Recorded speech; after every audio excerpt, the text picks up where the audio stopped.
Welcome back, Sorry. everyone. To kickstart our opening ceremony, we have with us Mr. Vimal Kumar, founder and CEO at JustPay. Vimal founded JustPay in 2012 with a vision to redefine the online payments experience by providing one click payments on web and mobile. The company originated in a house in Chennai, where Vimal built an exciting team of bright and vivid engineers, designers, and product specialists. He has previously worked as CIO at Bank Bazaar and has also worked as a core member at Amazon Payments. He is an enthusiastic professional who believes in the concept of customer obsession, working towards earning and retaining customers' trust. We feel extremely honored to have you with us today, sir. Thanks a lot, Shaurya. Yeah, very Yes, sir. You can pleasure. start presenting your screen, sir. Yeah, great. Yeah, thanks a lot. Happy to be here, presenting to you all, and um, happy to. Well, I was impromptu. A lot of times I talk like that. One of the things that we have been doing inside the company and the culture that we have been building for the last 8 years is what I wanted to present about. Yes, sir. More than our product technology, etc., which some of our team members are also going to present later. I'll tell you my story of what led to JustPay and the way in which we have been working for the last few years, um, and also all the learnings that we have had. Before JustPay, I wanted to start an education company, Oh, and I will convince you why such a thing is important for India. Uh, India is all about brains. There are like, India has the largest youth population, and before this education, I definitely wanted to get into science, the nature of a person I am. My greatest people are like the people who are inventors, right? Who creates thousands of times value as like somebody like me doing right now. Everything that is around us, take something like electricity, take your laptops, take the chips which are designed, take something like genetics, um, take something like evolution, figuring that out, take something like physics. A lot of, for the last hundreds of years, um, all these come from the West. So a lot of my childhood had been inspiration from such kind of larger moves that man has people have done. Then, but then I used to wonder, like people around us, like where is this invention going on? Like the people whom I see in my school is not, most of them are not even able to understand what we read in the books, and a lot of us are not interested. When you go to college, we are not building things. Our research papers are namesake research papers and all of that. Then I thought this whole education system or even the culture has to change for us to rediscover ourselves and be like 10x, 100x, 1000x people, right? Um, so had been really pondering about what is the thing that is going to make us 10x. Uh, well, in that journey, that journey is still going on. That journey is still going on in JustPay. JustPay is about how to make a person who comes in here to realize their potential, whatever that 2x, 3x, 10x, 100x, whatever that is. Right? That is my current realization. It is not about this obsession about only like large things. It's about doing meaningful things. And everybody in our company, including let's say myself, we are on the journey towards that. Now I'll share a presentation with you folks to get into this kind of an abstract conversation. What could be giving us meaning? Um, Now my current state of my understanding is what gives me or others also some of the messages which I see resonating, which is more abstract too, is like all of us are, rooting for deep understanding. Why do we go learn? We are always trying to learn and understand uh, things that are close to us, things that are distant to us, like space, etc. Like we want to have this direct understanding, right? We want to have a deep connect, and a lot of you will share that. This is the curiosity. This is the kind of the feeling that you get, the satisfaction that you get from understanding, and understanding can have several levels, right, of depth. So that is one side of what gives us satisfaction. There is this other side that gives us satisfaction is expression, like a deep expression. Let's say I am a painter, I created a great painting, and I myself am satisfied with that, right? Like it's good, it's beautiful, it's meaningful. Like whatever that meaning is, it's a little bit difficult to define, but many of you would know that art has a lot of that, but work is also that. Like your work, your code is a deep expression, right? Uh, Ideally, my talk should be an expression. It is just spontaneously I'm talking, but it is suppose this is this expression, right? So all of us are looking forward to deep understanding and deep expression. And one of the deep understanding I was always not understanding is, where is this world going, you know where is this world going, what are the next set of ideas, because there's so much of hype in the world. Some of the hypes are right, some of them are not right. So one of the big trends that captured my attention, and it is a real trend, is software is eating the world. So everything around us is going to be run by software. I will try to explain intuitively why that is true. Why is it? What is going to be the limit of?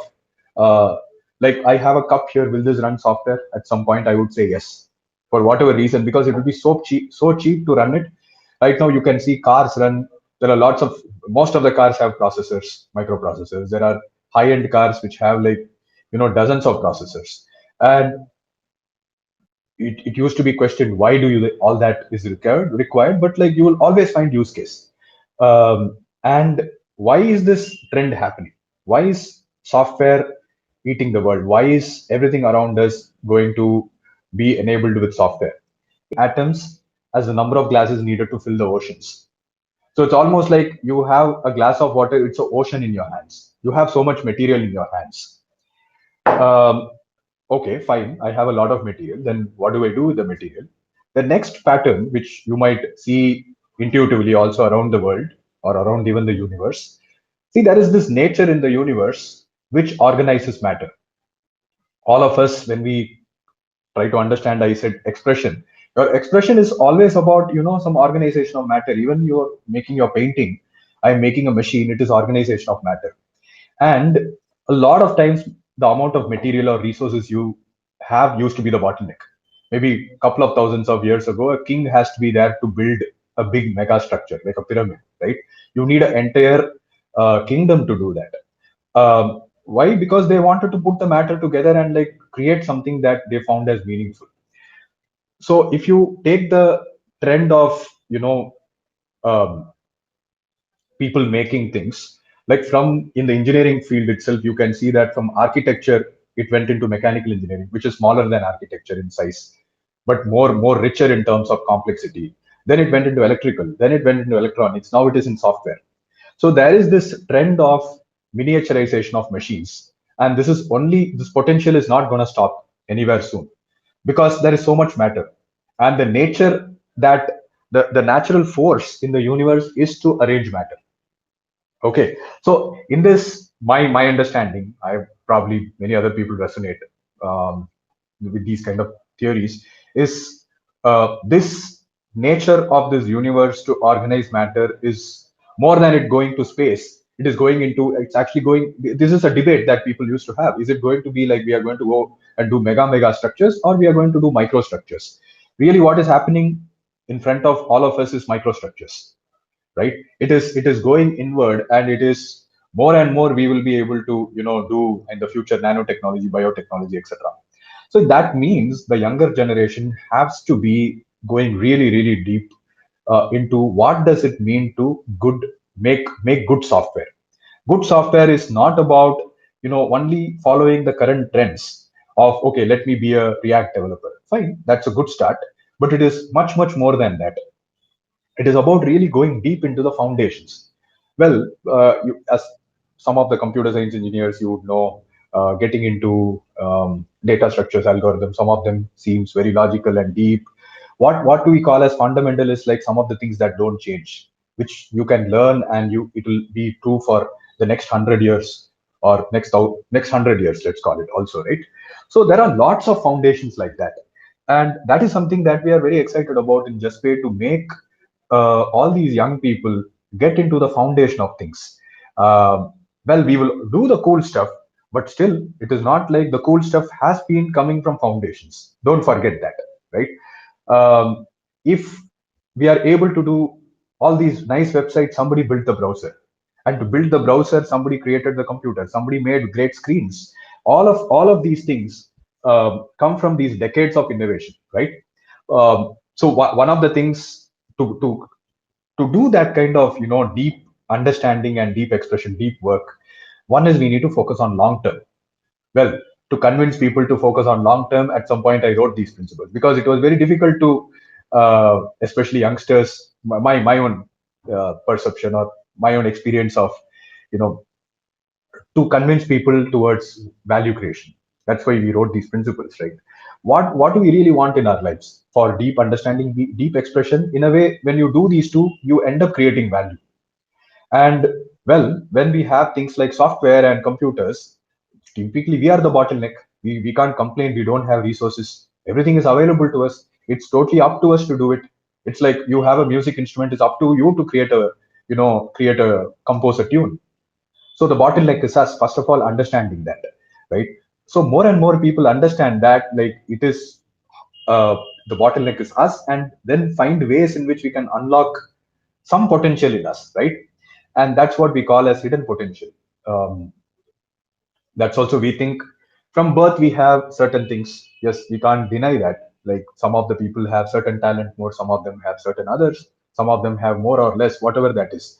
But there is um, this talent, and also there is this tendencies. Some people will be more rhythmic, some people will be more visual, some people will be more better with symbolic, etc. So how to find, and a lot of times in my experience I have found that people have utilized only few things because their school would have been, certain parts of them only would be utilized, right? So, well, but their rest of their part of their life, even in childhood, in some other way they would have, because if they have some tendency or a talent, it would show up somewhere else, and they would be doing it in some other ways. So a lot of times in our culture we find that what are these hidden potential in people, right? And is there a way in which we can relate it to the needs of the industry? And it's a process, it's an ongoing process. It's not something, sometimes it happens fast, sometimes it takes years. Ideally, even to find hidden potential should not be somebody like a manager doing it. It is up to the person to do it, right? Only they, once they are given the hint. I keep telling, I used to think like we can really change people and all. It's very, very difficult. People are themselves. A lot of times it is just about, everything is there, you just turn on a switch. Or like the dam is there, you just open the gate, right? So to do that also, um, what we now call it is making people mature and commit to something long term, and to do the right thing. And that is also, we call it developing a depth seeking mindset. uh, well, this might seem very philosophical, but even for deep understanding and deep expression, you have to first go deep. You have to find yourself, right? And that's an ongoing journey. If you go deep, well, your hidden potentials, others hidden potential, maybe some potential outside in nature, all that you will be, maybe, but you will be able to see more, right? So then when you see more, you might see things that nobody else is seeing, and then whatever you go and do, it will look like risk, but it is not a risk for you because you know it is right, right? It is not good and bad, it is about right. Because somebody might see that, no, no, this is not what is considered to be good, or uh, that is all, maybe conditioning, or the current state of the society, right? Or current state of affairs of what is known to be, the status quo. But when do you go above the status quo? Because you are seeing something which others are not seeing, right? And to go ahead with that, you need that courage, and the courage has to naturally come in, right? When does the courage naturally come in? When you go deep, and when you see things. So it is not like made up courage, it's not a fake courage, right? So how to make people get there, right? And how to, first of all, how to make people have to know that such a thing is there. And it could take time, but it is about that, really about getting that. And when people commit to that kind of a long term uh, approach to things, well, in one side it's long term, but it is another time it is about now, what are you doing now? directionally long term, but like urgency wise, it's now, right? Um, well, then you will take, you will not be afraid, by the way. The courage is you're not afraid because you know what is right and you're going ahead with that, right? And a lot of times, yes, maybe something is risky, but then you have to de-risk and then you have to jump 10x. So these three principles we well apply to software, which I mentioned why software is eating the world, which is it's an area of exponential growth. The other area which I am also software is something I've been there maybe from childhood. If I look at it as machines, more I was more into mechanical, then it more moved into software because computers were not that popular when I was a kid. Uh, I see everything is software, mechanical, everything has a lot of commonality. But something that I understood well after starting Just Base product design, and this is something I used to consider in my early time in my life that this is all just, which I think the current generation will find me to be weird if I say this, but all this is just surface level work I used to think, but like it is product design is really, really deep. That is what I discovered after Just Pay. Product design is more than just a digital product design. If you look at how Apple does design, for example, right, it's deep. How Dyson does it design, it's deep. So this combination of ability to do great engineering and great product design is going to be the real skill that is going to be required. And there is so much uh, potential which is not tapped at all. That's why new people with new kind of perspectives could go and find something out in this unlock, like the potential which is not yet unlocked. Um, and to do that, a lot of times we need to simplify a lot of stuff. Like even if you take in design also, like how did a iPod get created, right? It's completely simplified compared to the chaotic designs of older players. So that you have to simplify. And in engineering also, engineering is always a lot of times about unification. Science is also about unification. And we also say where to open up, where to break an existing unification. Sometimes there would be a lot of existing laws or existing ways in which people will think this is how the world is. This is almost like they think like it's a natural rule, but it is not.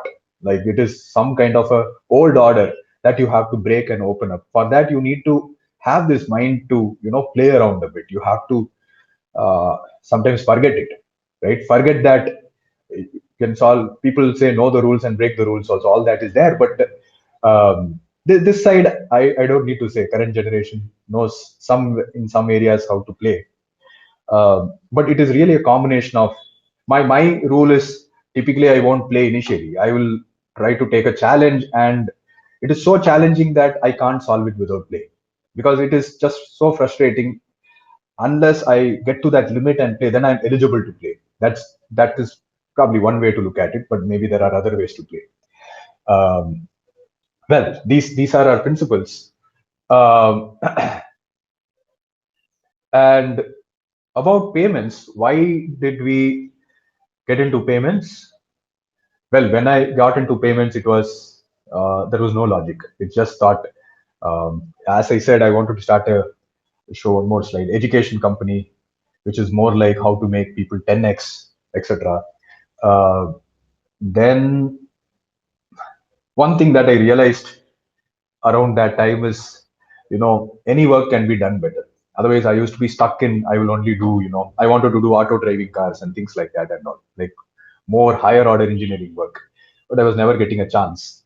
Um, well, then somewhere on realization came like, okay, whatever is in front of you, just go and do it.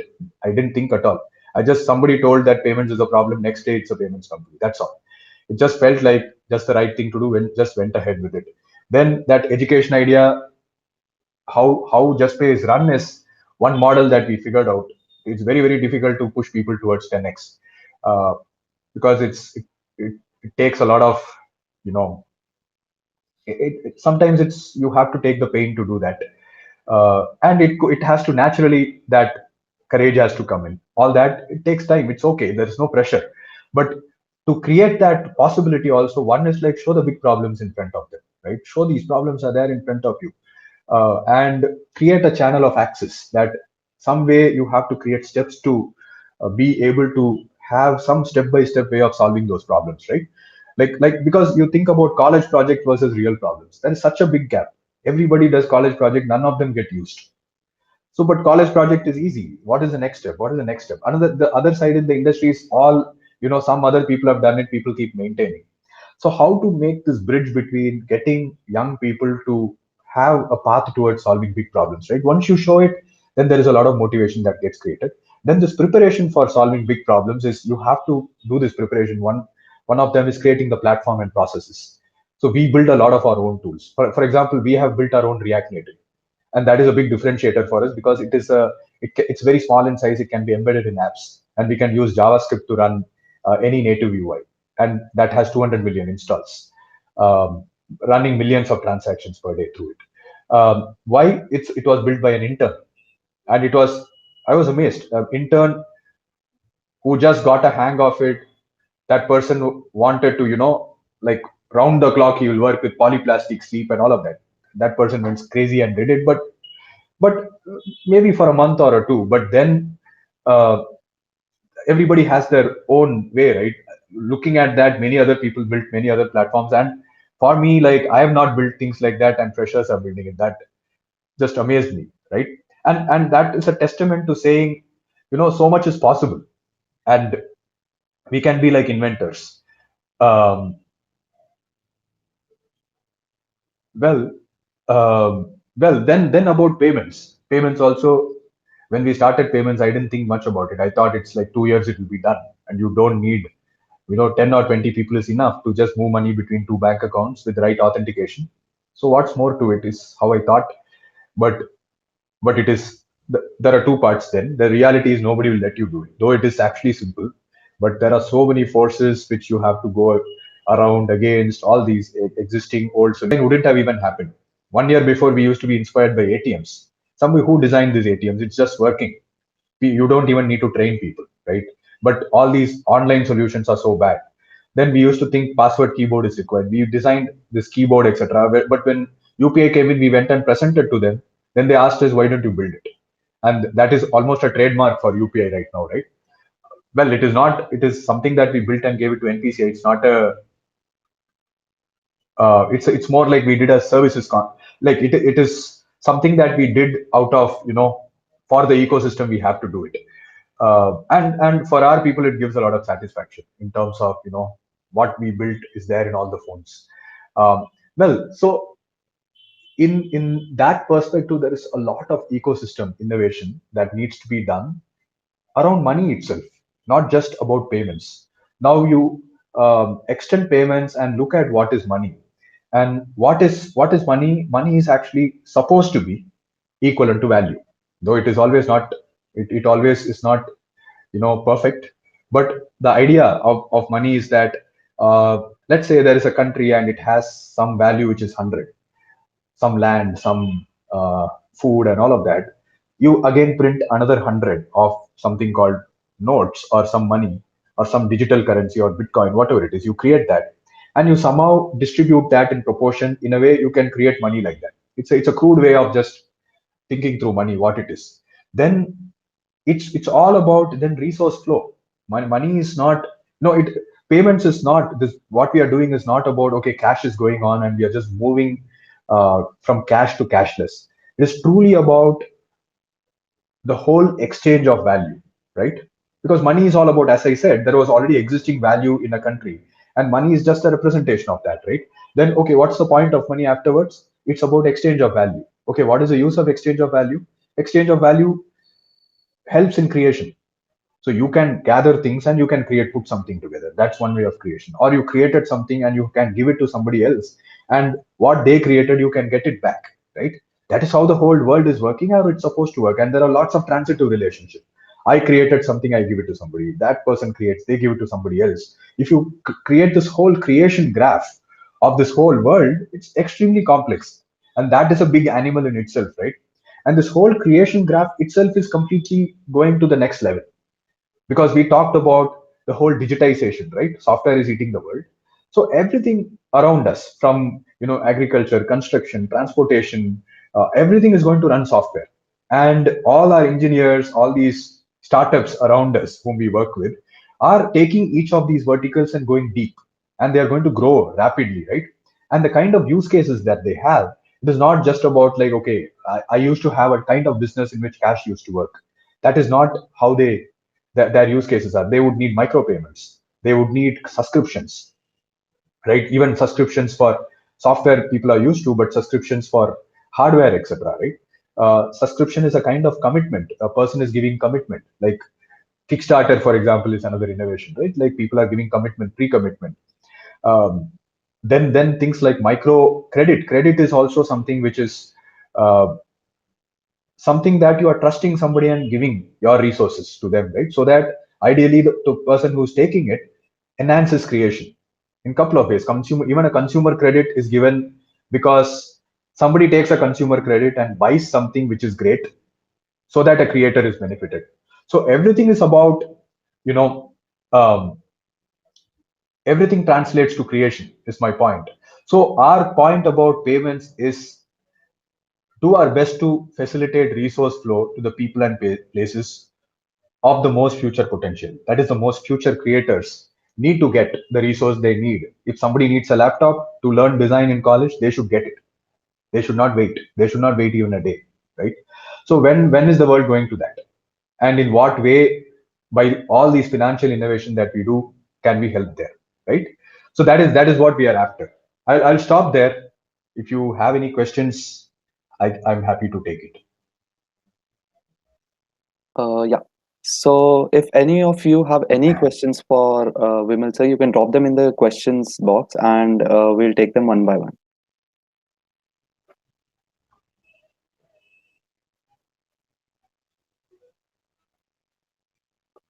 I guess we'll wait for a couple of minutes, and if you have any questions, you can drop them in the questions box, and Vimal sir would be happy to answer them.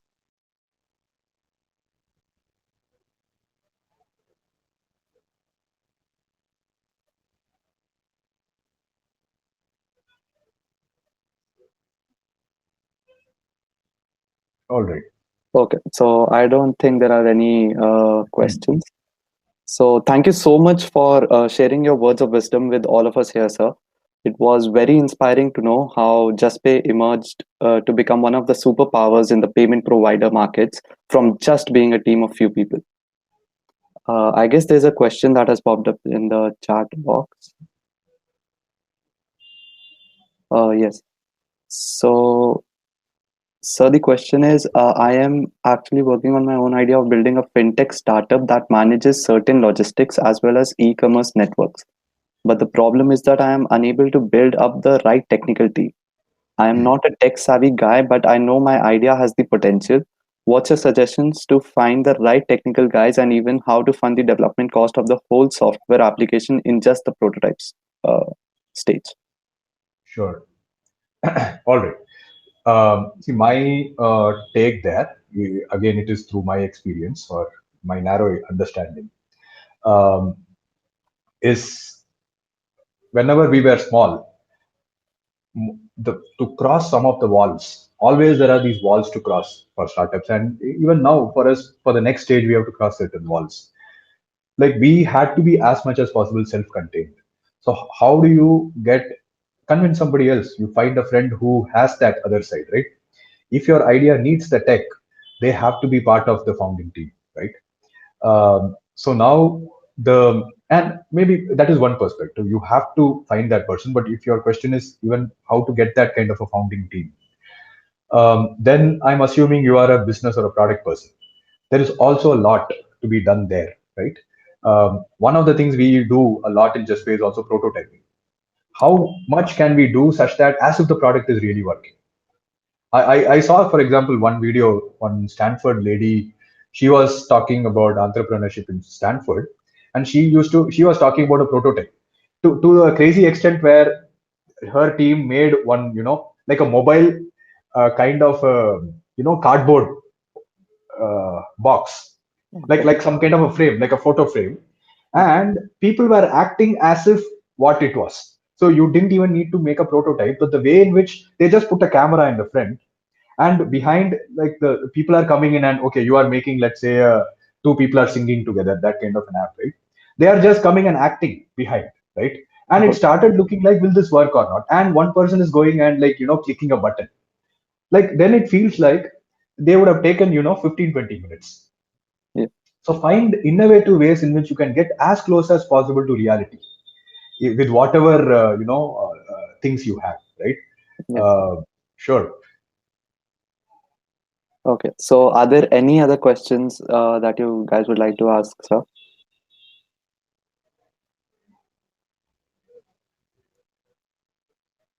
Uh, I don't All right. think there are any more questions. So, on the behalf of entire She Hacks team, sir, I would like to thank you once again for joining us today. Yeah. Thanks a lot.